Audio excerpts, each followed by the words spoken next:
Hey everybody, it is Kendell Lenice, and welcome to More Than Just a Movie, where Leroy and I break down classic Black films. I'm so surprised we didn't do this film yet. I mean, in the second season, this is the second season of More Than Just a Movie, and we have not done this movie. Today, we will be talking about Boys in the Hood.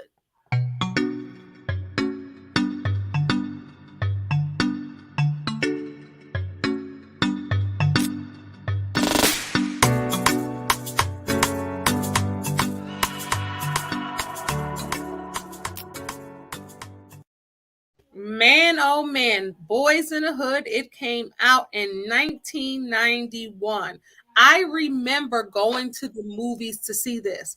I was an adult by then, and I went to the movies with my mother to see it.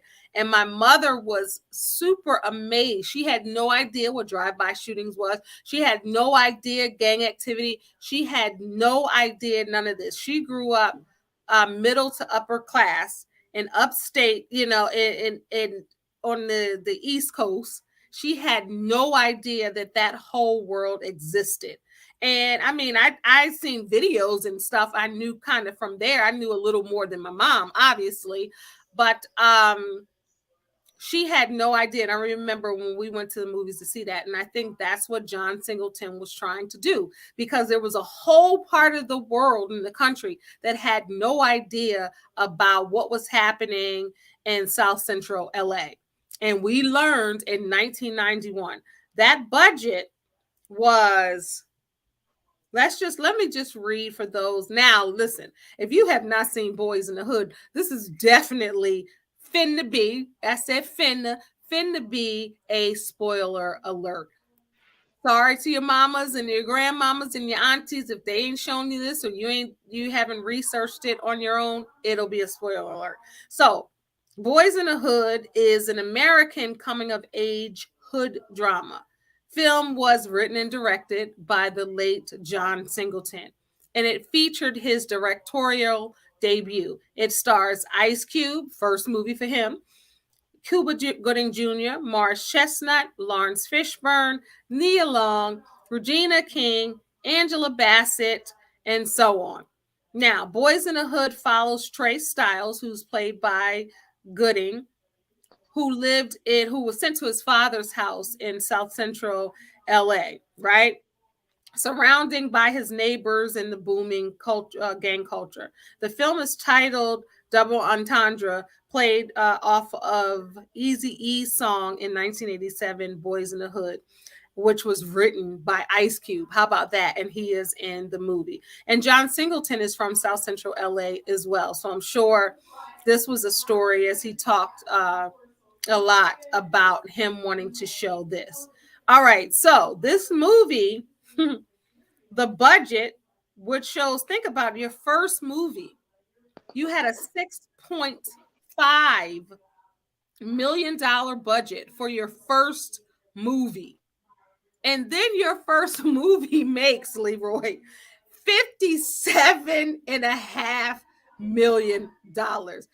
This is Dr. Leroy McKenzie Jr., my partner in crime for More Than Just a Movie. All right, Leroy, Boys in the Hood, $57.5 million for your first movie, and someone trusted you with $6.5 million for your first movie. Let's talk about it, Boys in the Hood.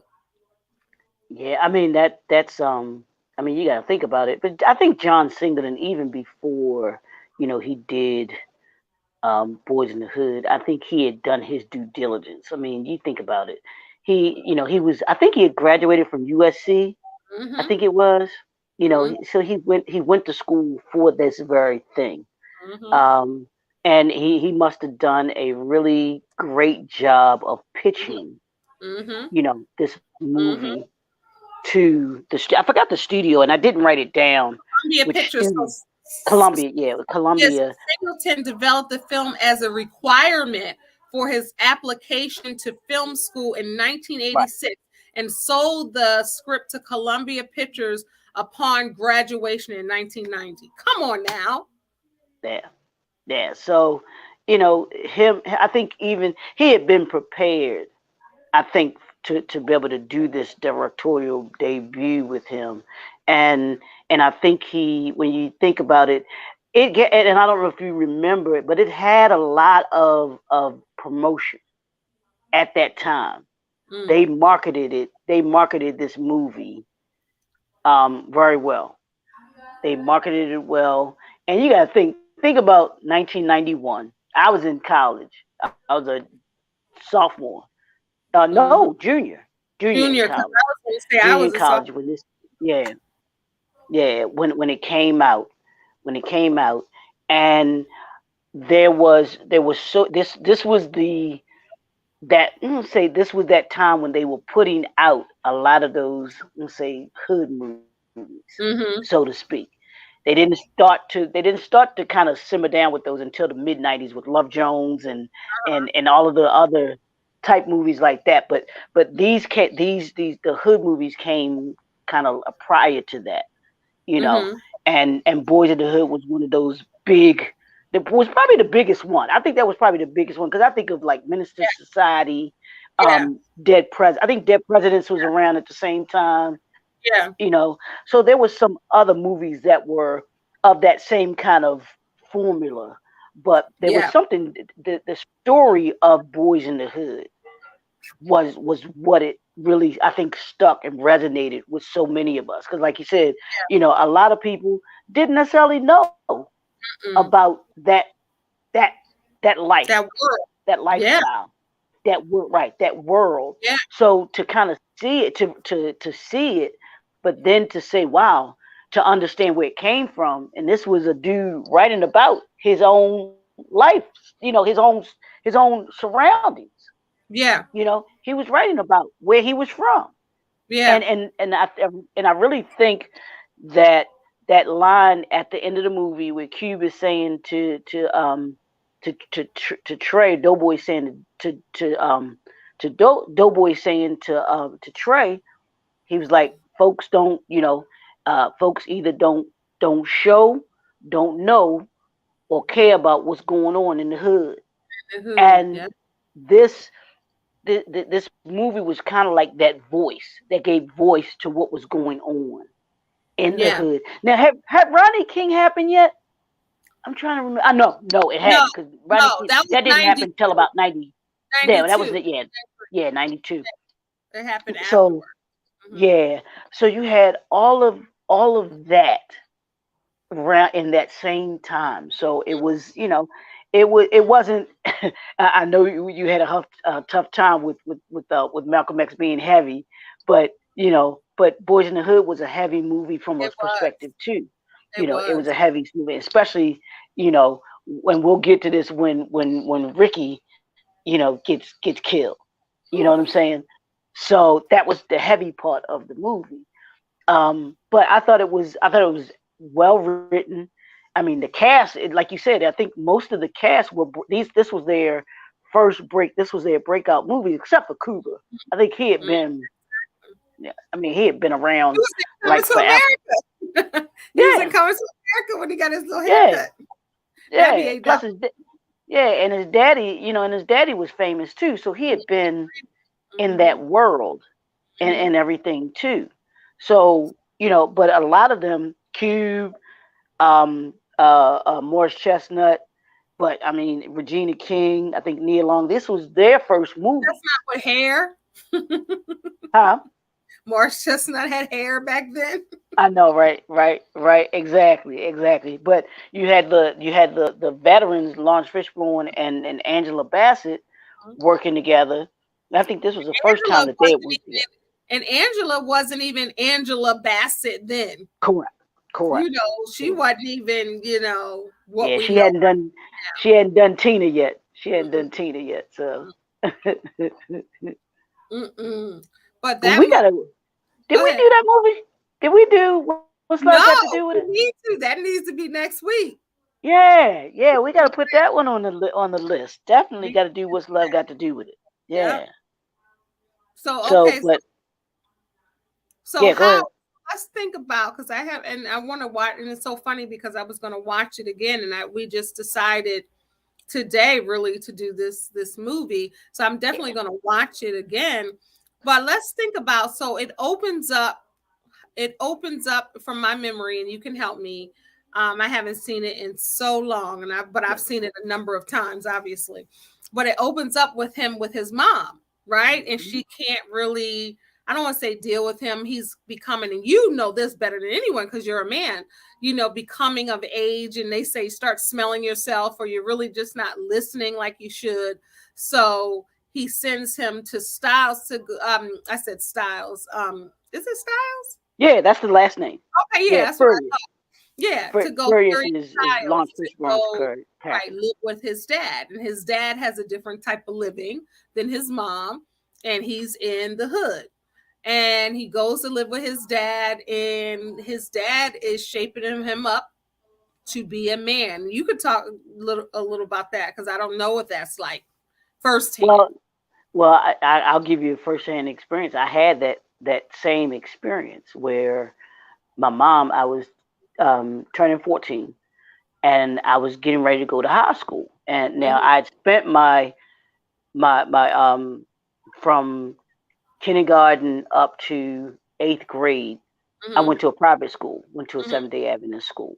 Hmm. So um, I wasn't the school that I went to only goes up to the 8th grade. So Hmm. for high school, I had to go somewhere else.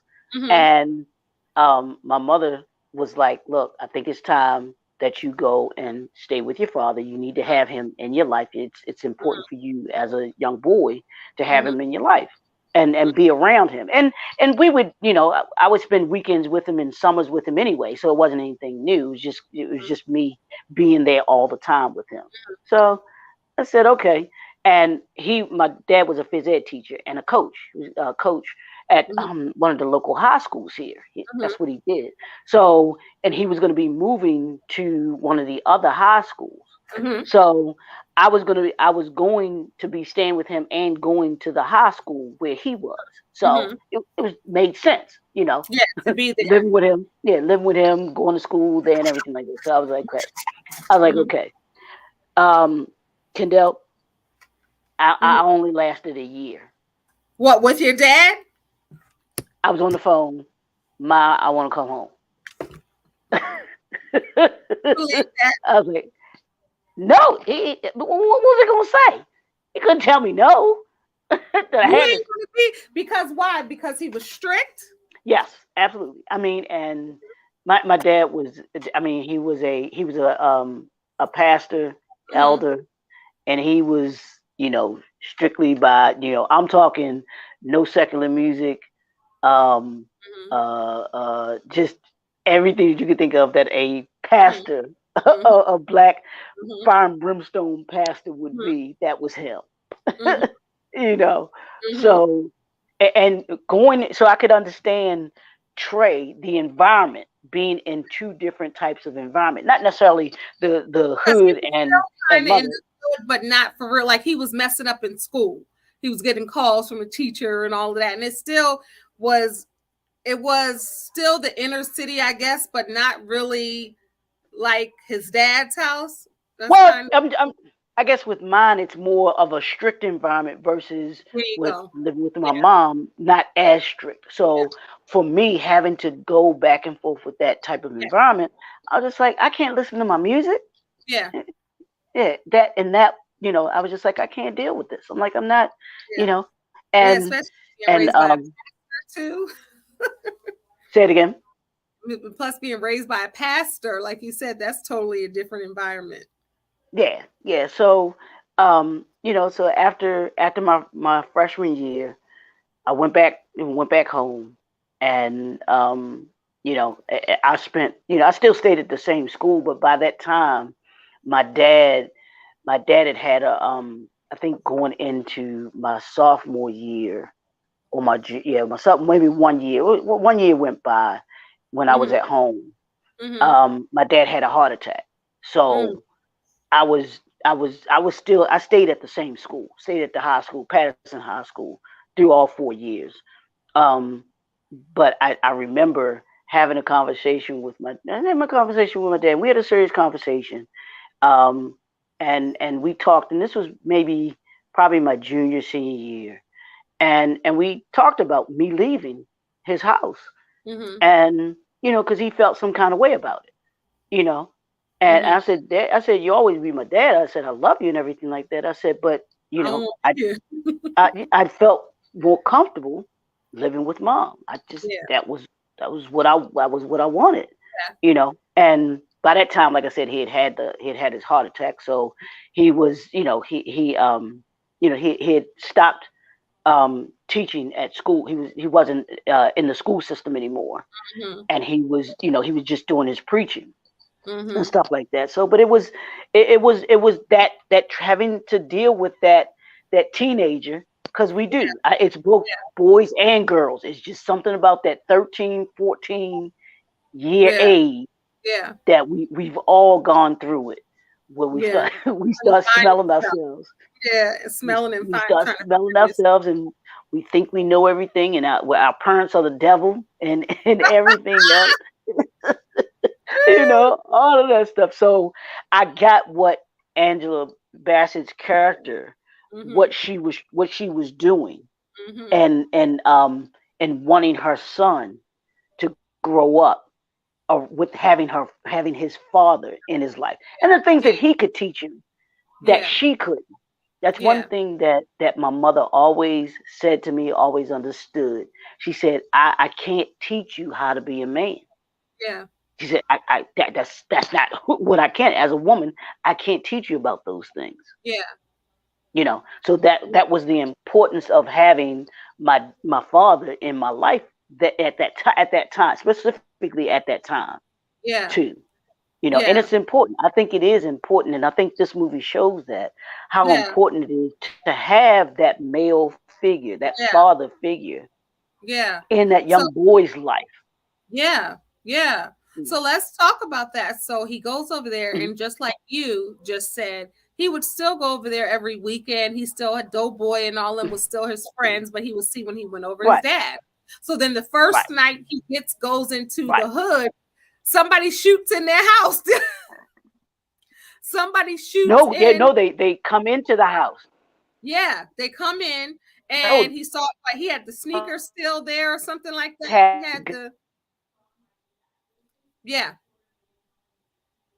oh yeah, but yeah, Furious shoots at the burglar, yeah, puts because he that had like, hole in the door. yeah, there you go. I don't know what he had. I don't know if that was a 40. What was that? I don't know if that was a 44 Magnum, whatever it was. But that thing put a hole about that that big And then look, he in the waited on the door. porch for So the police to come. right, Then he and waited on. we'll talk about. Let's talk about that too.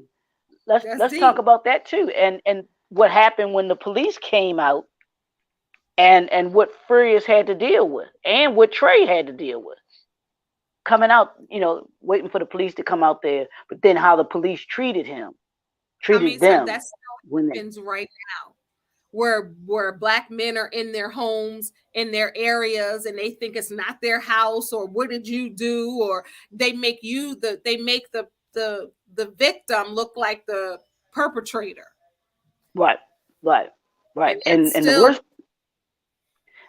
worst thing but about it was the one that mistreated Furious and treated him like nothing was a black cop. So that's nothing. Think about it. 1991, and here we are in 2022, and we're still dealing with those same issues. yeah. And the black cop says to him, "Well, did you get him?" He said, "Nah, I didn't." Furious tells him, "No, I didn't get him. I didn't. I didn't shoot." He said, "Well, that's a shame." You know what I'm saying? And it shows your son too, like, it Right. already is putting it in your mind, this is what's going to happen if you call the cops, this is what's going to happen. Yep. They're not really going to be, so it also teaches in that way, Hmm. just by, because a lot of times I think about, if you're not with your dad at that point when that happened, you won't learn that lesson, because that's not a lesson that you can sit down and say, this is going to happen, this is going to Right. happen. Those are those real Hmm. life lessons that a Yeah. father is teaching his son, even without a word. Right. Right. It's deep. Right. Yeah. It really is, and that's how true that movie was. And especially, I mean, you think about that movie, think about what happened then, And here we are, some what, 30, 40 years later, Mm-hmm. 30 years later, Years and later. stuff is still the 31 same, years. Yep. 31 years later. still the same. Yep. But let's talk about when we did Malcolm X a couple of weeks ago. Hmm. That was 30 years before that. Yep, 40 yep. years before that. Still the same. Hmm. So hopefully we're not on that trend where it's going to be like that 30 years from now, because that's the trend. I love Yeah. the fact that when Furious, when she called, he wasn't like, I Right. can't, or I'm not going to, or you're going to have to figure it out. Like some people would probably be, let's just keep it real. I Right. like my Exactly. bachelor life. He still, people still say he was like, bring him. So then Right. that first, what is that? That first week there, he sees Doughboy and them get arrested. Remember? Right. And Hmm. the other one, Hmm. what was the little one with the Jerry curl?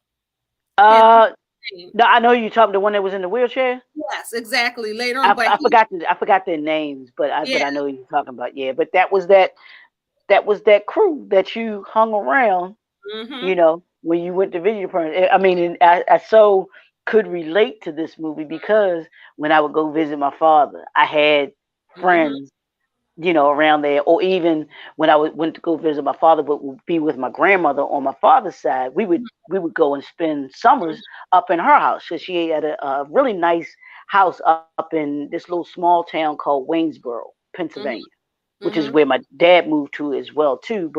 Um, but my grandmother lived up there, and I had, when I would go up there and spend the summer, I had friends up there, you know, Mm-hmm.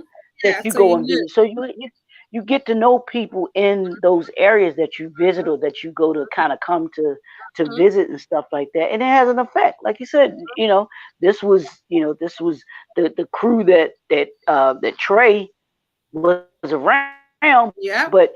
Furious was there to make sure He that was he on his understood, best. He was on his. wasn't he?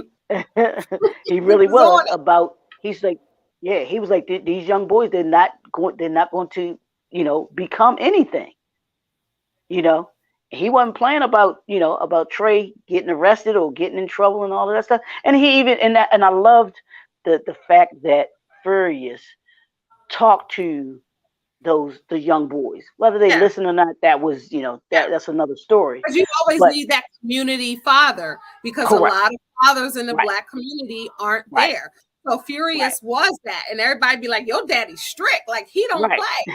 And he tried. And then also Doughboy and mama and them was trying to put her little Yeah, move she on. she was trying to holler, wasn't He she? was She was trying, trying to yeah. holler, right? He was trying he cracked that door open with them rollers on, remember? He was trying. And Look, she'd be she, like, hi, hey, your daddy. We're furious. no, hey, all right, Kendall. Okay, that right there, what you just said, was the equivalent of her sliding in his DM. What you She say? she slid in his DM by trying to get her. I said, the what you just said about when she had the curlers and she was talking to, when she asked, Trey, how's your daddy doing? Tell him I said hello. That was the equivalent of her sliding in his DM He's trying to today. slide into the She just sliding in Oh, Furious's DM, boy. She, she was trying. She had that cigarette. She was for real. But let's fast forward. Okay, exactly. so we see Doughboy and Lil One getting into the cop car, and then it flashes 7 years later, and then they're at Doughboy's coming home party.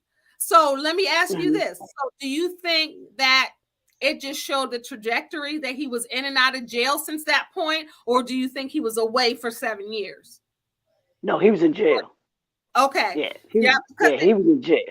as a Yeah, he little was kid, in. and then you grow up like so you're in juvie that whole time, and then you come back Yeah, because yeah, it could have been too. I agree with you, but it could have really gone either way. It's still the same. Like it could have said, this is what happened when he was little. Now this has been his life, in and out of jail, and now again he coming home. You get what I'm yeah. saying? Hmm. Because I But can't that, remember. Yeah, yeah, yeah. and then But that was it. Hmm. and Ricky has a baby. So 7 years later, so it's showing like life in the hood. that's real. Like, how many people knew people who were teenage parents? How many people knew people that were in and out Yep. of the penal system? You know what I mean? So Yeah. it was real. Like, he thought And about probably the people that he knows.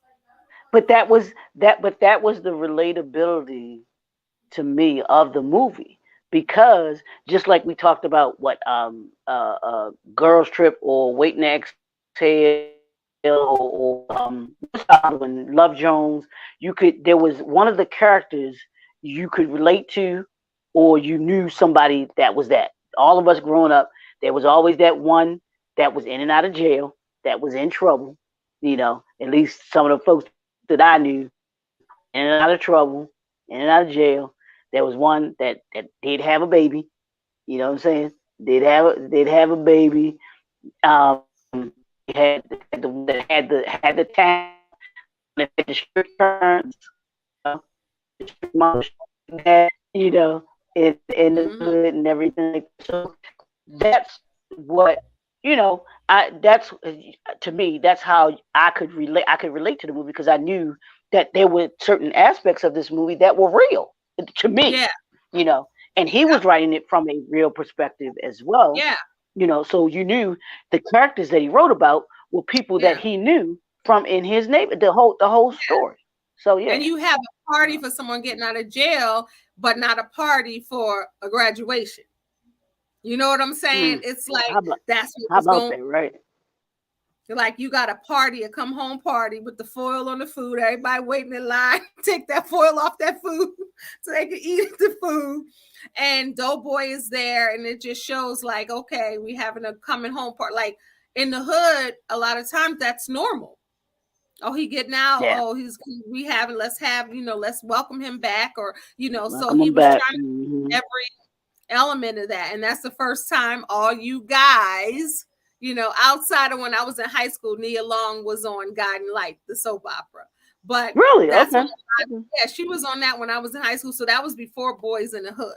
And she Oh, was okay. cat on Guiding Light.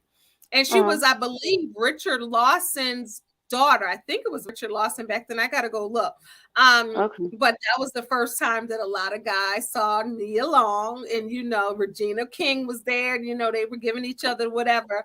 So when you saw Nia Long, because I know that's your girl now, and you saw Nia Long, and That was the movie. you like, who is she? That movie, Boys in the Hood and Fridays. Well, Boys in the Hood really did it for me, because Yeah, her character in Boys in the Hood was just like the girl next door. yeah, That girl yeah. that was cute. That you was just like, all the fellas liked her, Mm-hmm. and wanted to holler at her, and everything like that. But um, she just really was that. In the direct contrast to Regina King's character in this movie. Regina King is just, to me, she's right there to me with Angela Bassett. I mean, Yeah, Angela Bassett's here, but Regina King is right there too, and I might even give Regina King a slight edge, because she's become a director now. She's yeah, become just a yeah, phenomenal behind the yeah, camera, and yeah. we've known Regina King since she was what, Two two maybe seven. 13, 14 on 227. You know, Mm-hmm. so to watch her grow up, but in this movie, being the ghetto girl, her and Yo Yo. And that kept for a minute. That kept for a minute. She kept that for a minute. Like that Yeah, role, she kept it for a yeah. minute. Even in Poetic Justice, she kept that. Mhm. And people were seeing, even almost in How Stella Got Her Groove Back, the sister, like the hood, Mhm. she grew up a little bit. She still was Yeah. bumping music in the ambulance. But see, but I love it though, because then you transition her into a Jerry Maguire. You Come know. on. She was so good in that. Yeah. That. Yeah. Mhm. Definitely. She was good. Definitely. Yeah. So She you was got, excellent. yeah, so and then you have also that contrast, because you have Ricky, who is like Hmm. in sports in school, and he's a good kid. And then you Right. have Trey, what was Trey? What was his name? I can't think. Well, No, Trey. that's Cuba. That's Trey. Cuba. Yeah. So you have Trey, as a good kid too. He got his father there. Mm-hmm. So you got him and Ricky are close, Right. because they're kind of, they're not into the violence, Right. and they're not into that. They're into their own thing. He want to work at Fox Hill Mall. He wants to, be in sport and professional sports. So you have them, and you can see how Nia Long, what's her name? Brandy? What was her name? I can't Yeah, remember. it was yeah, it was actually Brandy in here. Yeah. Uh-huh. And I'm just going by memory. Yeah. Brandy. So you have her and Trey, and you see how they kind of can get together, because you always have, like, people give the hood a bad rap where they think everybody is into this, everybody's into that. But there are quote unquote normal kids in the hood doing the same thing that somebody's doing in the suburbs. They just seen a lot. They're just in the environment, but they're not pretty much of the environment. Yeah. So that's a real thing. And I think that this movie also gave way to that. Like, even Mm-hmm. though you see this gang violence, even though you see all of this, there are still quote unquote people just like you in the hood trying to get by, got a daddy there and all of that. But what do you think about the casting with Cuba Gooding Jr. playing that role? Because I remember when it came out, they was like, he's corny, it ain't real, it don't look like the one when he was little, it don't look like it. And then you got Nia Long, she went to Catholic school. She was, like I was talking about, in the hood. Her mom wasn't playing no games. She was trying to make sure she wasn't bringing home no babies. She was getting them grades together. She was real strict. But what do you think about, so I like the dynamics, even though the mama didn't at first. But what do you think about the casting with Cuba? No, I thought I thought he did a great job. I thought he did a great job as Trey. Um, Gordon I, Gartrell I sure mean, was. I'm interested to. I'm in. I know, right? I'm interested to see if one of your trivia questions is I got who was considered for that part. I'll be interested. I'm interested to hear that. But I think he was spot on. I think he was good. I think Morris Chestnut playing Ricky, you playing that was Doughboy.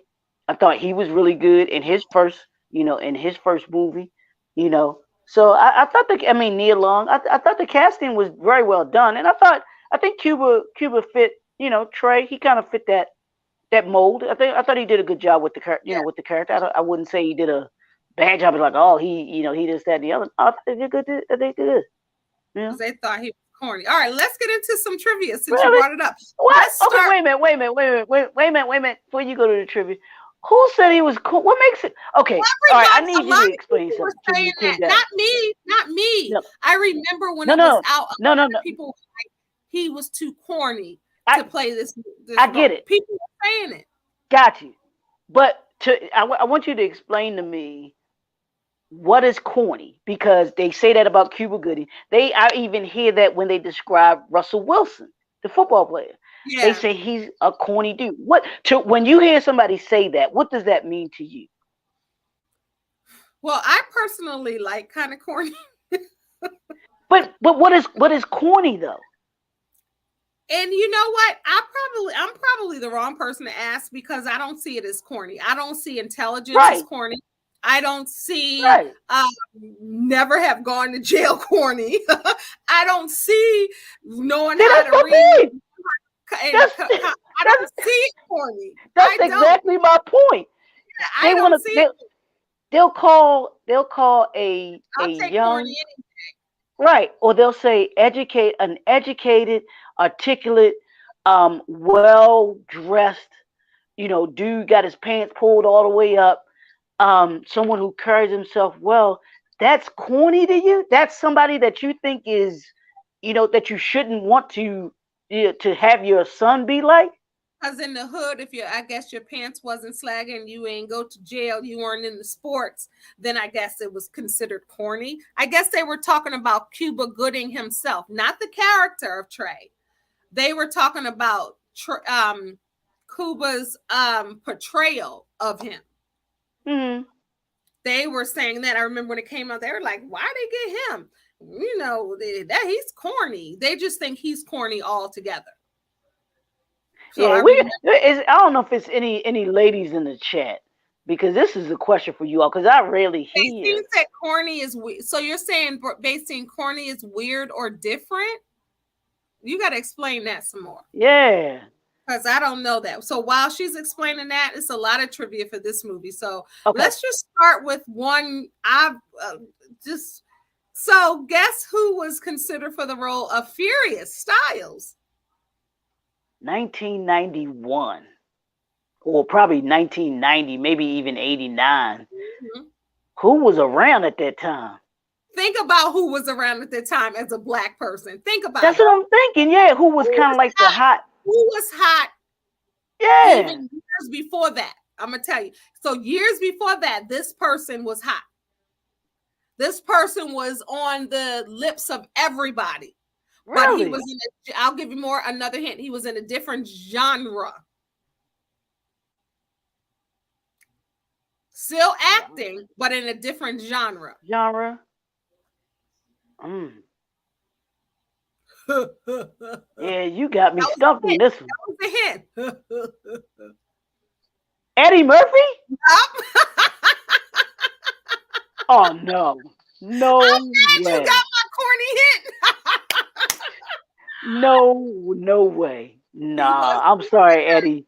Eddie's a great actor, but I Yes, don't see him as no. Jimmy got Furious. Yeah. Lawrence Jimmy got Fishburne had that. Yeah, Lawrence Fishburne had that maturity, that that stature of Furious. When I think of Furious, I could see Lawrence Fishburne yeah, I can see that. being a And that Furious. was You Lawrence know what I'm Fishburne saying? was cute. He was cute back then. Lawrence Fishburne was cute. All right, You remember so he's been around for years too. I'm gonna take you way back. I don't know Playhouse, if you remember this, Pee Wee huh? Playhouse, Pee Wee No, Playhouse. no. It's actually it might. I don't know if this was around the time, but the movie that I remember him from was Cornbread Earl and Me. Yes, I don't know if you yes, remember that movie. that DVD too. Yeah, yeah. But he was. I remember him from that movie. He was in Yeah, that movie. that's You deep. know. That he Yeah, goes way back. All yeah. right, He let's goes jump way around. back. So, to maintain a sense of realism, writer director John Singleton never warned the actors or actresses about shots being fired. All reactions were real. I can see that. All right. So Ice Cube was John Singleton's first choice for Doughboy. He approached him at a rap music concert a Oh, couple that's of cool. times. Cube was reluctant to audition via screen test conducted by Singleton. Singleton later encouraged Cube to write screenplays based off of Cube's contribution to the rap lyrics, which resulted in the movie Friday. Cool. So that's some hint how he did that. All right. So Columbia Pictures wanted to make this movie, but wanted someone else other than John Singleton to direct his own movie. Right. Singleton believed only he could do it, replying, "Hell no, I'm not gonna let somebody from Idaho or Encino direct a movie about living in South Central LA. They can't come in here and cast it and go through the rewrites and know exactly what this film needs. Duh. Like they're He had gonna that get kind some of juice. come on. Well, he was like, he ain't doing it. And I guess they wanted the movie. And they was like, he ain't doing it. All right. So writer and director John Singleton based Trey Styles, Cuba's character, after his own childhood. So Trey was supposed to be John Singleton. Singleton's father was a mortgage broker like Mm-hmm. Furious Styles. When he was 12, Singleton moved in with his father in South Central LA. Like Trey, Singleton stayed out of trouble with his father's guidance and went to college. So that was like his role. All right. That's So, cool. Mm-hmm. all right, let's see. Let's see. Of course, we know the opening and closing scenes is a reference to Rob Reiner's movie Stand By Me in 86. You remember that on the train tracks? Yeah, they were like, yeah, you want to see a dead body? Right, exactly. So the like we talked about again. So the movie debuts were for Regina King and Ice Cube, and also who played Tisha's grandmother, Esther Scott. That was their first movie. Ice Cube also owns the gold Chevy Impala that his character drove in the movie. It was really Ice Cube's car. Oh, okay. Okay. Okay. Ricky almost got his leg run over by Doughboy's Chevy Impala during the scene where Furious shoots his Mac 11 in the air. You can see him running to Trey's car, slipping and sliding. Like he really almost, and he managed to crawl, but he really, when we saw that, that wasn't acting. Like it really almost happened. John Singleton was being Wow. reckless. You All know what right, I'm Lawrence. saying? Wow. Yep, I know Lawrence Fishburne, who played Cuba's Junior's dad, was only 7 years older than him in real life.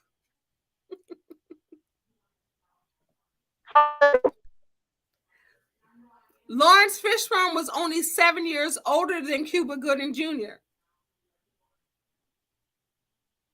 No, that's what I'm saying. How old is Cuba Gooding? 7 years younger than Lawrence Fishburne. So, however old Lawrence Well, Fishburne but is now, Lawrence Fishburne is what, in his late I'm getting 60s? ready to tell you. I'm getting ready to tell you. Cuba Gooding, he ain't no Cuba Gooding is 54. So 50, 60, 70, 58, 59, 60, 61, 62. Lawrence Fishburne got to be 62.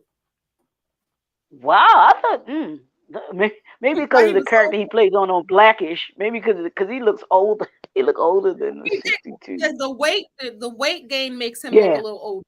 yeah, It yeah. I makes think him so look too. older. You're right about All that. right. Yeah, yeah. So you ready for who was going to play Trey? You've all been waiting for this. Leroy said, you're probably going to say this, and I am. So, guess who was considered for the role of Trey Styles, but turned it down due to his commitment for his own show coming up? Bump, bump, bump, bump, bump. If he didn't get Really, his own show, it would have been West Philadelphia, born and raised. It was going to be Will really, Smith. If he didn't get, and the reason why really. Will turned it down, because I think he could have played that. I could see that. I could see him playing that. But he turned it down. I would turn it down too for my own show. Yeah, for his own show, But he absolutely. That's a already, no-brainer. but he already committed to Fresh Prince. So, Right, right. all right. And So that was many, when it had just started. When that when yeah, because Fresh Prince really went Fresh started Prince in started in 90, 91, 1990. 89, 90. 90, Yeah, 90. Yep. So they of yeah. course they probably started the movie like you said 89 or 90. Right, right. But So he okay, turned it down. okay. Yeah. All right. So let's see. Tyra Farrell, who plays Doughboy and Ricky's mother, Uh-huh. was only 7 years older than Ice Cube and Marsh Chestnut. So she played their mom, but she was only 7 years, so she couldn't have been their mom at 7. So Not she at played. all. Nope. All right. So let's see. What other one do I want to say? Oh, That's I crazy. did know this part. So the studio greenlit this movie in interest of making a movie similar to Spike Lee's Do the Right Thing because they thought that made some money. You know, the white execs was like, "Oh, Mm-hmm. this is similar, so let's do Yep. this." And off the strength of Spike, they made this movie. All right. You know, So you let's know see. So Hollywood about that green. they jumping on the black bandwagon. So Well, let's that's what see. they did. Think about it. Think Yes. about the movies. Think about those movies that were made at that time. You had the gangster movies, and then you had the I don't even know what genre you consider Love Jones and all of them because you had Love Jones, Love and Basketball, those It's type of black and movies. steamy. I say Uh, black and steamy. Black cinema. Classic black movies. yeah. So, but Hollywood is gonna go with whatever is bringing money in, whatever looks green to them. Oh, that movie was successful. I Yeah, mean, look at this. exactly. Six and a half million to make, and it makes almost 10 times that amount. Who are you It talking made about being seen with New Edition? I'm sorry, I'm looking at this and I mhm. was just looking at the oh she's still saying corny. So corny, she said they would call people weird and different in school. People would use corny to tease someone about something they said or did. And then she said Cornbread Earl and Me is another favorite. And then Angel asked about Bernadette Stannis, who is prettier, Pam Grier or Bernadette Stannis. And then you Oh, said don't do also, that. Tell Basing, don't do that. No, don't do that. no, Don't do that that. was somebody else. Now that was Angel Johnson asked that. I'm not sure Oh, why she popped that in, but that we can talk about that after. We'll talk about that. We'll ask. no. He ain't I, right I need, answer. I Even need, though he loved I, Bernadette Stannis, though he loved Bernadette Stannis. I need both. I'm not choosing. Yeah. Look, you playing Pam your own game wrong. Grier. You know you usually do this or that. Now I you ain't know, even right? playing your own game right. You play your own game right. Talking about Well, I'm not choosing. I'm, You ain't when we say that, but look at you. uh, I'm being greedy today. I'm being greedy. I'm being greedy today. All right, so let's see. So the role of the role of Doughboy we know specifically was written for Ice Cube, who Mhm. John Singleton met while working as an intern at the Arsenio Hall show in '89. Singleton Oh, claims the okay. other Okay. these Cuba Gooding Jr. and Marsh Chestnut were casted simply because they were the first ones to show up at the audition. Oh, What? wow. Paid to be Wow. first. Wow. Marsh Chestnut and Cuba Gooding Jr. got their jobs because they were the first. Now, if that ain't saying something, come on now. You be the first one there. Think about that. Yep. Being serious I, because he probably was like, they serious. They ain't playing no games. They I, ain't waiting up. Wow. I lied to you not. It was I interviewed for this hotel, the extended stay in Colombia, right? And me and one of my closest friends now, he and I interviewed on the same day. I interviewed before him. I got the assistant general manager's position, and he got the manager in training position. And I it would think have you been were flip telling me flop. that before. I think you were telling me Yeah, that before. yeah. Wow. It would have been flip flop had he interviewed first, and if Wow. I got in there second. So yeah, Wow. so I can see that whoever shows up sometimes first, Wow. they get the first impression, Wow. on Wow. someone, and obviously Cuba Oh, and Marsh Chestnut made an impression on John Singleton that much, where he's like, hey, I ain't gotta look no further, you know. right. Right. Oh, she was saying, Basine was saying Ricky's mom's character, Tyra's her name. Mhm. She she played a New Editions video. She did. Yeah, My Secret. Because she was like, did you get it yet? Did you get it yet? Did you get it, Oh, get it okay. yet? New Edition. I remember her in that video. Yep. You're Oh, absolutely okay. right. Good Yeah, trivia. but All right. she's actually played. She's played in, believe it or not, she's played in Poetic several Justice other too. movies. She played in Mhm. Poetic Justice, but she also played in White Men Can't Jump too. Yep. She played Yep. Wesley Snipes' wife Yep. in that Yep. movie too. So Yep. she's been in she's been in some really good movies too. Yeah. So Yes, she has. Yes, she has. All right. So we know Ice Cube's protege was in the movie. He got her a small part. Yo yo. You can't play with my yo yo. He got her that part. And later on, she kind of went to go do the same thing on Martin. Kilolo. Kilolo. hilarious. Oh my god. Kilolo. All right, so Ice Cube and Lawrence Fishburne appeared in Higher Learning together in 1995, and then again Uh-huh. in the movie Ride Along in 2014. Um, let's see, I'll just do a couple more. Of course, Lawrence Fishburne and Angela Bassett reunited with Love Got to Do with It in 1993. So that was only 2 years later. I guess they were like, this chemistry Hmm. works. We're going to use this again. If it ain't broke, don't fix it. All right, so you want to hear something interesting? In the scene where Ricky confronts Ferris at the car dealership, a young Tyrese Gibson can be seen among the onlookers. So he was a little boy in the Really? movie and a guest appearance. So everybody got to go Okay. back and watch it in that Well, scene. that's almost, Tyrese. yeah. That, that's almost like the he knew who Cuba Gooding Jr. was in Coming to America. Be like, oh yeah, that is him sitting in the barber Right. chair. We didn't know who he was then. No, Yeah. like that is So, him. right, right. So Ice Cube, love him some Nia Long. They appeared together obviously in Friday. Then the sequels, Are We There Yet? So remember, they were Yep. together in that. Also, Regina King and Cuba Gooding Jr. appeared in your movie, Jerry Maguire, Yeah. in Yeah. Definitely. 1996.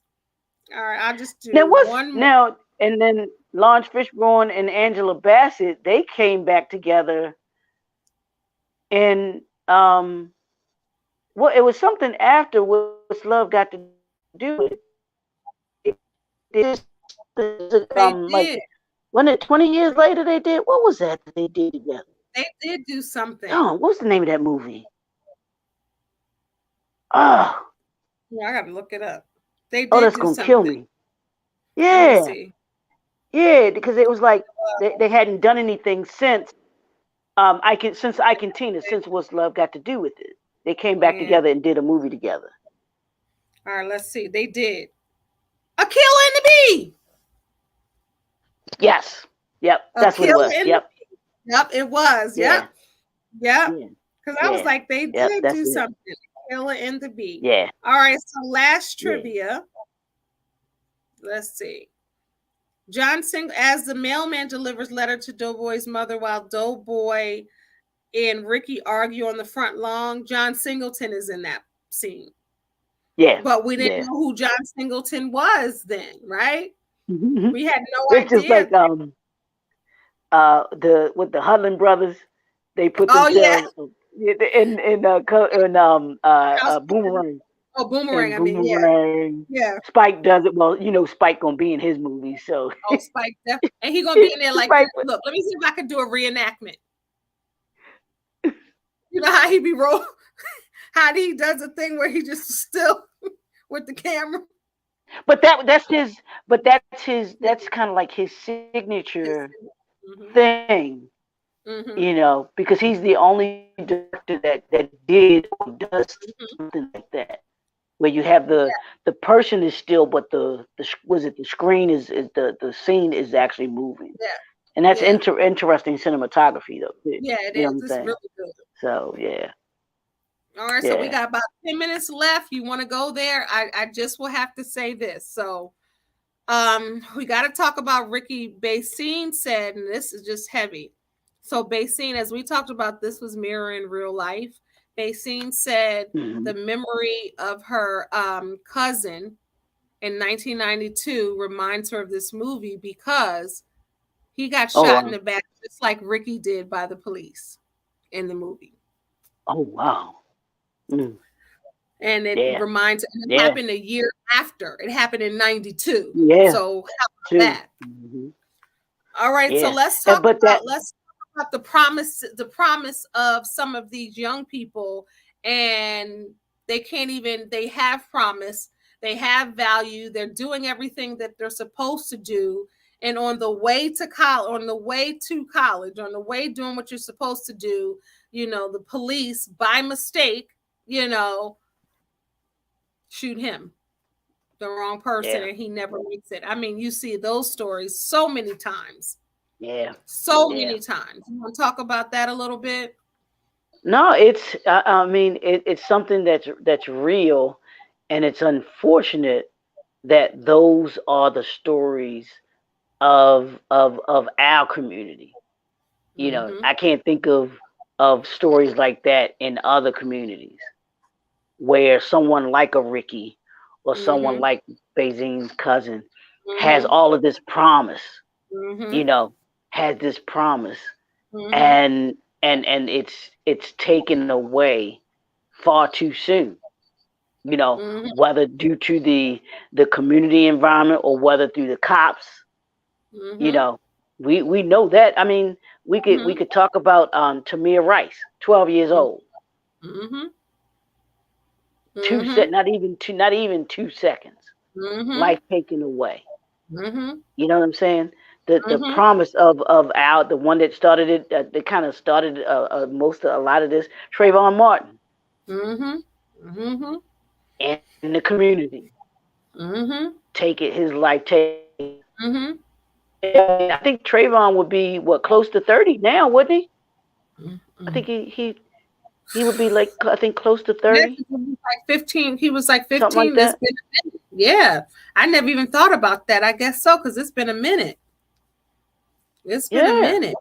you know. So when you think about that and So you think about how, remember when the football recruiter came to the house and he got on that yeah, plastic sofa, mama I even know, right? dressed When see, even that, even that was real. Cause you go down your grandmama house. Cause I on know that plastic. my grandmama used to have that same kind of couch, that same kind of cover, kind of Woo! plastic cover that, I and had to it. light it up for a second because that whole police that get us whew. Nah, Mm, mm, hey, mm. hey, hey, kid, I'm gonna hurt you real bad, cause in this kind of weather, you ain't want to sit on that, you ain't want to sit on that couch, cause You you gonna had the be, lines on your thighs. You had on some you, shorts. you could be sticking to you. That plastic will be sticking to you right about now with the fan in the window Lord, blowing hot Lord air have to you. And mercy. Lord have mercy. You be sticking right to the thing. Lord have mercy. But then, even just the promise of the mother, clean, making sure she looked nice, even though Doughboy and them was still on the porch. The guy right, looked scared to death. yeah, You know, though Ricky's mama didn't want the little girlfriend and the baby mama to be there, but she was like, I'm sitting here too. It's my come up too. And they, that was the one. And that was the one that was yep, going to, everybody has that person in the family, the one that's going to make it big or make it out the hood, or yeah, the one that's going to do something. So yeah, then you have everybody, you hear basketball players talk about this, you hear rappers talk about this, where, the people in the hood kind of like protected them. Like, no, they going to be somebody. We going to do, you've even heard like drug dealers making sure they give money to this, or making sure, like, when they see mhm, somebody that they feel like they aren't, they see somebody and they be like, you better stay out of trouble, you better stay out of gangs, don't worry about what we're doing over here, because you're going to be something. I've heard that story right, so many times on, yeah, different documentaries where they pick that one person, like, we're going to do this, and you're going to do this, yep, and you're going to make us proud. Even Will, in his book, he talked about that. And then the person that helped him got shot up and killed like days after. Like, he let mm, him, gave him money and everything like that. So just really talking about it. And then, of course, mhm. we got to talk about the cameo appearance from Grady from Sanford and Son was up in there. Remember Grady when he did the real estate Grady, part? Grady been old. He was old forever. He was old on Sanford and Son. Grady been old. Grady been old. He been old. But let's just, as we wind down, what parts do you want to talk about? And then we're going to wrap it up.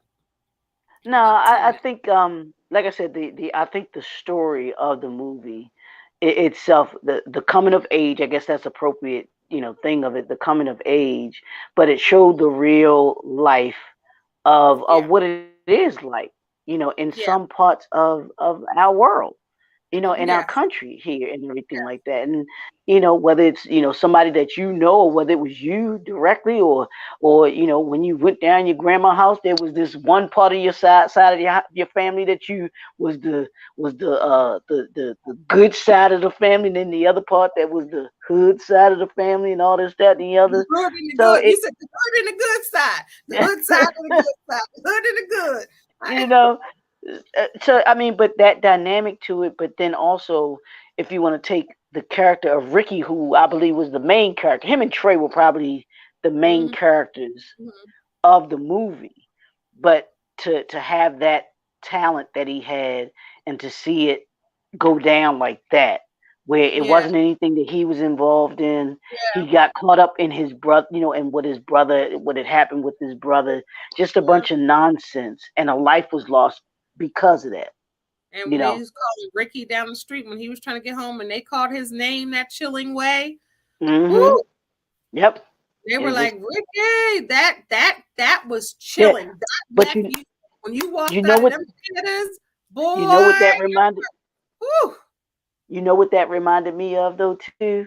That What? when you just talking about calling out Ricky was in Cornbread Earl and Me when Oh yeah. Cornbread and he says Cornbread. Or even in what's the name? Cooley High.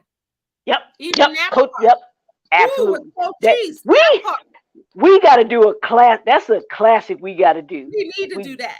We yeah. need We to got to do Cooley High. Cooley High. That's Yeah. the We when they got to do rolled up Cooley that High. rug, when they rolled up that rug in their house to cut that shoe, shake its tail feather. Shoot, yeah, we gotta talk about that. Yeah. But Yeah. We definitely got to those do. said, like that's that chilling part where you leave Yeah. the theater like, dang, you know, Yeah. that's that heaviness that you feel where you're rooting for this character. And even when I took the screenwriting class one time, and because you know I'm a writer, so when I took this screenwriting class, and they were talking about the elements of a story and how you Mm-hmm. write the story and talking about, you know, you got that one that you want to cheer for and then something goes this way, so then you got to Right. go and then something goes, you know, just talking about that character, how they did it. And when I think about this movie, it like really hit the things that I even learned in that class, like how you got Mm-hmm. to do this, because now, you know, because it's supposed to be like, okay, you're champion for this person, then they have a setback, then they have a soaring moment, Mm-hmm. like when he comes and he gets accepted and he's going to be that. So then you're Right. up here again, and then it just takes you down, like you're rooting for him, and then it's like, dad, you know, what could he have been? You know, Yep. what could this family had been if he only would have? And it just leaves you heavy when you leave the movie, like, dang, Ricky, when they called, when Doughboy seen him and Trey and all of them seen what happened, Yeah. like, man, I haven't seen the movie in years and I can still feel Just how feel my it. Yeah. heart felt. And even the first time I saw it. Yeah. Yeah. Definitely. That's definitely a traumatic scene. The most traumatic scene from the movie is seeing Ricky go down, Ricky getting shot with a shotgun. That was a shotgun. I was Right. like, Because remember what? the chasing and them running at first, so you're not knowing what's happening or what's getting Man, ready to go down or who is going to be. Then when it's Ricky, you like, he wasn't even doing nothing. But how many right. times does that happen? Happened. Yep. Absolutely. Because like they Absolutely. always say, bullets don't have no name. They sure don't. For real, for real. They don't. Then you thinking that Yeah. was just like heavy. Any other scene before we wrap up? Anything else you want to address No, about just the just the one that we started with that I was telling you that the end of the movie when when Trey and Doughboy are sitting there and they're talking about what happened with Ricky and and he asked them, did they catch the dude that they that killed Ricky, and all Doughboy does is look at him, and ain't no words needed to be exchanged. like in Baby It's Boy, like, yeah, we got him. like in Baby Boy Yep. with him and Hmm. Tyrese, no Yep. words. Yep. No words. We that's understood there. And what what Doughboy says, he's like, look, in the hood, he's like, people either don't know, don't show, or care about what's going on in the hood. And that's honestly, that's how a lot of people in our community feel. They feel as if their voice isn't heard. It's ignored. You know what I'm saying? And that's why I said this movie kind of gave voice to those that live in these community that live in the community. You know, so that's what I'll end with that. I just really do. It was. You think this was John Singleton's best movie? Yeah, yeah. Baby Boy was good too. How he told it. May he? Yeah, yeah, but yeah. 'Cause High Learning was good, but yeah, I think between this Baby Boy and Boys in the Hood were probably his best movie. Yeah. I want to see. Basine said she wants to say how she felt. Let me see if she wants to come on. Basine, do you want to come on camera to say it, or do you want your audio to say it? To say as we end. If you're still watching, because she just said something. She did. Okay. Yeah, that she wanted to add Yeah, something. definitely. And she didn't type it, so let me ask her. But yeah, this movie was powerful. I Yeah. remember leaving with my mom, and we were Uh-huh. just heavy. Yeah. Yeah. Okay, let me Yeah. send you the link. She's gonna come on, Leroy. Okay, cool. Yeah, but it definitely You is. just I made don't know. it I in. don't. You just made it, girl. Yeah, it's definitely not All right, as I'm sending you the link. not as heavy as Malcolm X, but it's No, definitely a heavy. It is a heavy movie, yeah, and it tells the story of one of the stories of our community, and yeah, how we, you know, how some aspect of our community live and are surviving every day, are living yeah. to survive every day. You know what Yeah. I'm saying? And it gave, I'm telling you, like it really did do what he wanted it to do. It Hmm. gave us East Coast people insight. We didn't know. See, this is the thing. There was no social media. There was no Right. window into the world other than rap videos. Like there Yeah, well, was what you not saw on like yeah, what you saw on the now we news. right, right, exactly. But think about it. If it wasn't main news, we didn't see LA Right. news over Yep. here. But and then Yeah. also like now we can go to TikTok, we can go to Instagram, and we can see someone's real life. We Yeah. couldn't see anybody's real life then. Yeah. Think about And it. no, what you So think this about it, was like a window. there was really no. I don't know. I mean, I might have been vaguely familiar with the Bloods and Crips. You know what I'm saying? Yeah, Because that was a West Coast thing at that I time. wasn't. I That was wasn't. main. Yeah, that was mainly a West Coast thing at that time. Yeah. And This was it like an moved. eye Yeah, yeah, and it moved really here. was. And I'm trying to think if I'd heard of Tukey Smith at that time, who was Oh, a that was creator. good. When Yeah, Jamie that was Foxx yeah, played him. Did you see when yeah, Jamie Foxx played him? Resurrection. Yeah, Redemption. Wasn't that the Woo! name of it? Was it called Redemption, redemption, Redemption? redemption. That's a deep story. Yeah, But for those that don't know that story of how the Bloods and Crips got started, check out that documentary, Redemption, redemption. That was with powerful. Jamie Foxx. It about Tukey Smith, who was he started the, I don't want to say the wrong one. He started the, was it the Bloods? I think it was. One of them, but Yeah, I it can't was. remember it in a Yeah, long time. But they yeah, it did was the one whole of them. But redemption. he was kind of like the father of that, of that gang out there Yeah, on the West Coast. And deep. the truth be told, they were actually created to those gangs were actually created to protect the neighborhood. Mm-hmm. Its original intention wasn't to be what we see it or know it as today. It was Yeah, to it protect from the wasn't to cops. terrorize; it was to protect. Right, right, right. It Deep. almost like the almost like the Black Panthers Like were. I thought about that when you just said that. I Yeah, thought about that, yeah. and it's Almost deep. like Well, what the Black Panthers were. Yeah, Basine is yeah. here. So, guys, we're just going to extend the show about another 5 minutes. Just We're going to this is our favorite fan, right? She watches every episode. So, when she said she got to tell us how she feels, and she didn't write it on here, I was like, she got something to say. So, yeah. Basine, are you there? Carla, are you there? Well, let's see. There she comes. Basine. Let me Hey, see. MT Jam host. Yeah. What's up, Even. lady?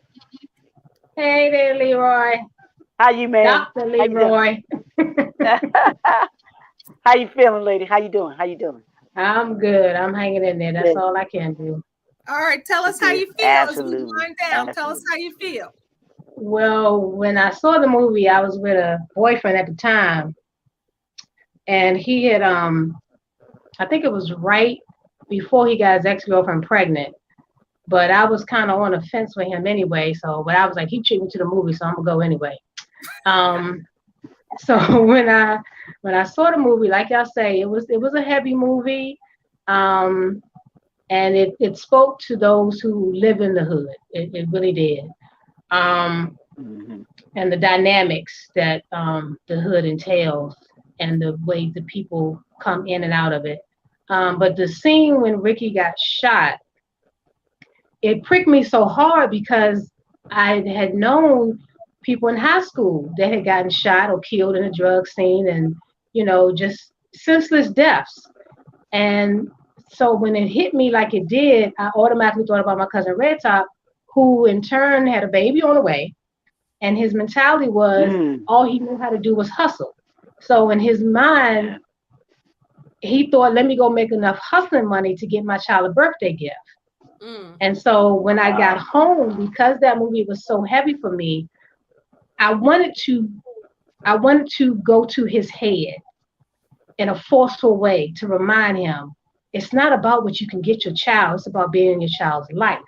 And so when I got in the house, I literally was looking in every room, looking for him, but he was not in the house at that time when I got home.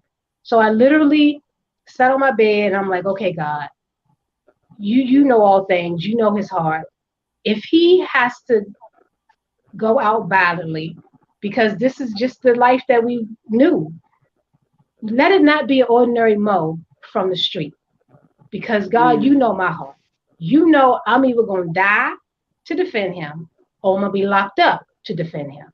So please Wow. don't let it be a hood from the street. And she grew up in And the Lord, DC area. For those that don't know, she grew up in the DC area.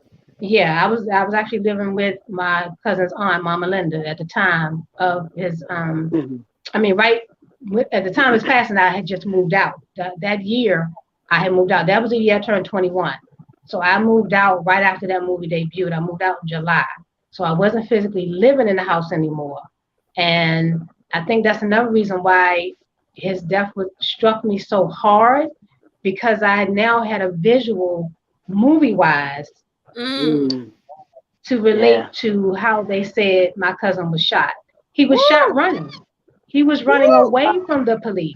Woo! So, and because it was the police, I can honestly say I'm still here today doing the right thing, because God honored that simple prayer.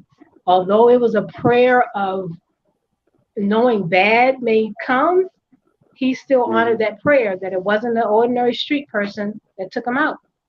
Yeah. Wow, that's Did your cousins that part of your family ever get justice for that, for them shooting them in the back? No, because according to the police officers, he had served an undercover officer drugs, and then they came back Mm. and identified themselves.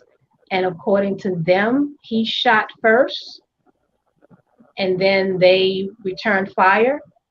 But another friend that was with him at the time, unfortunately, to save his own skin, we don't believe he really told the truth in court, because it would have been, um, even if it was a legitimate shot, his kids, Red Top's kids, probably would have got some kind of retribution, mm. for Right. him being killed by the police.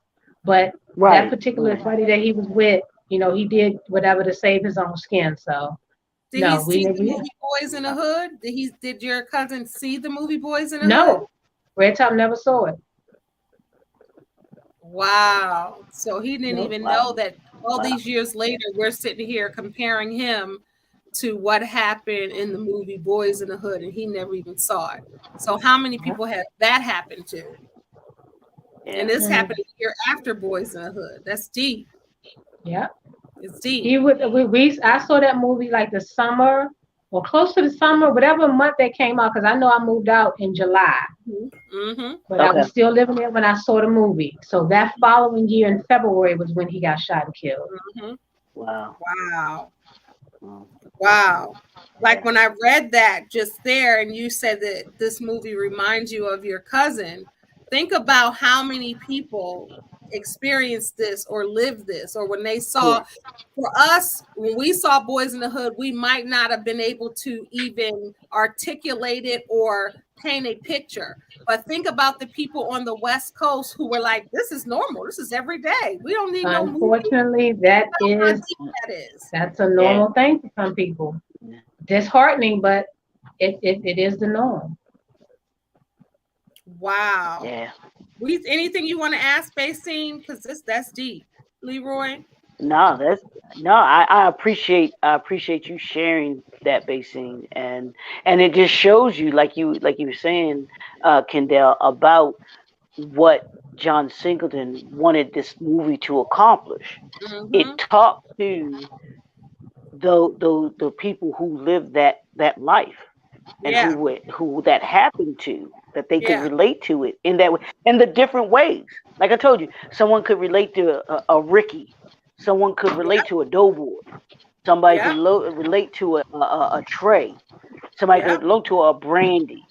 All of those Yep. different dynamics Yep. that he brought into that movie, Yep. that was in some way, shape, or form, we could understand it. And now you, like you were saying, it gave you a lens into it, Yeah. you know, It did. that your mom might not Yeah. ordinarily didn't know about it at the time My when the movie mom had came. no clue. So this one came out July 12th, 1991. And think about that. She had no clue. And I knew more than her, but I didn't know much because I just knew what I saw on videos, right? Because we had videos then. My mom had no clue. My mom was in the movies blown away. She couldn't even comprehend it. Through the whole movie, she was like, but they just ride up and shoot you like the drive-by. Like she had no clue. No clue. Wow. And I think John Singleton did it for that. So we can get a peek into think about if you're a child and that's your everyday life.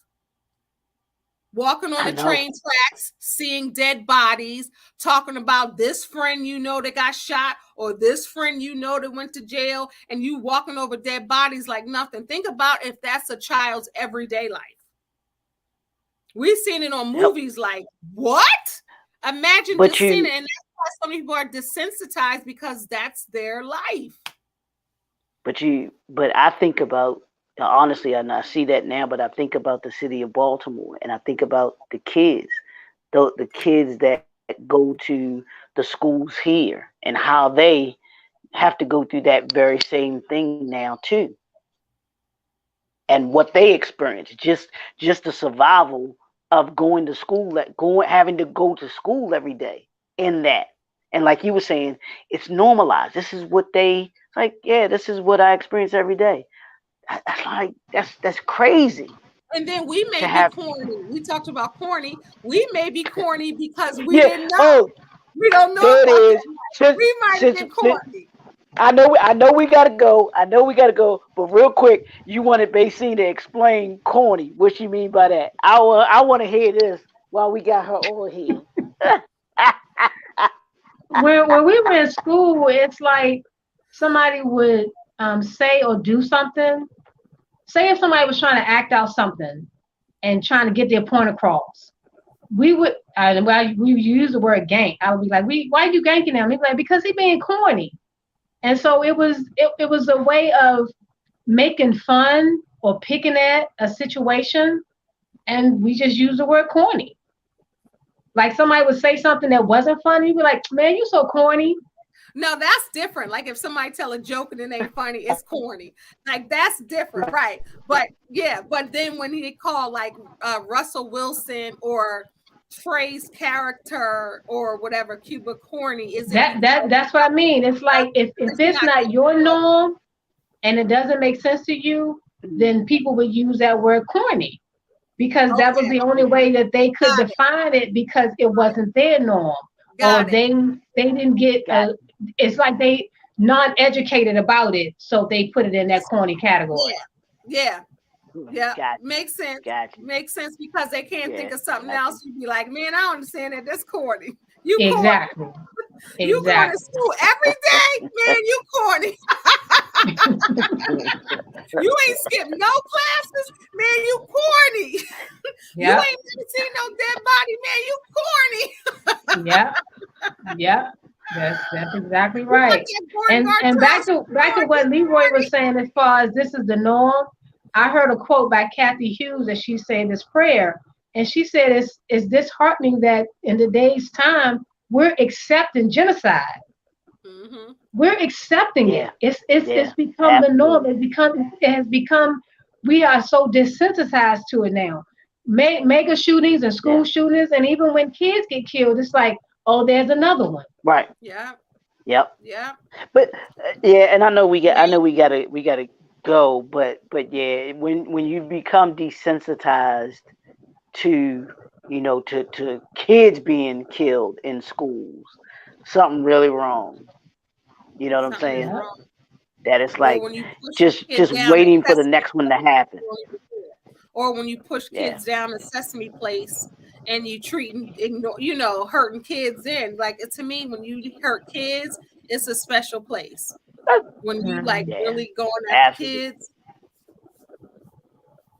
Yeah. Well, Well, great Gracie, job, y'all.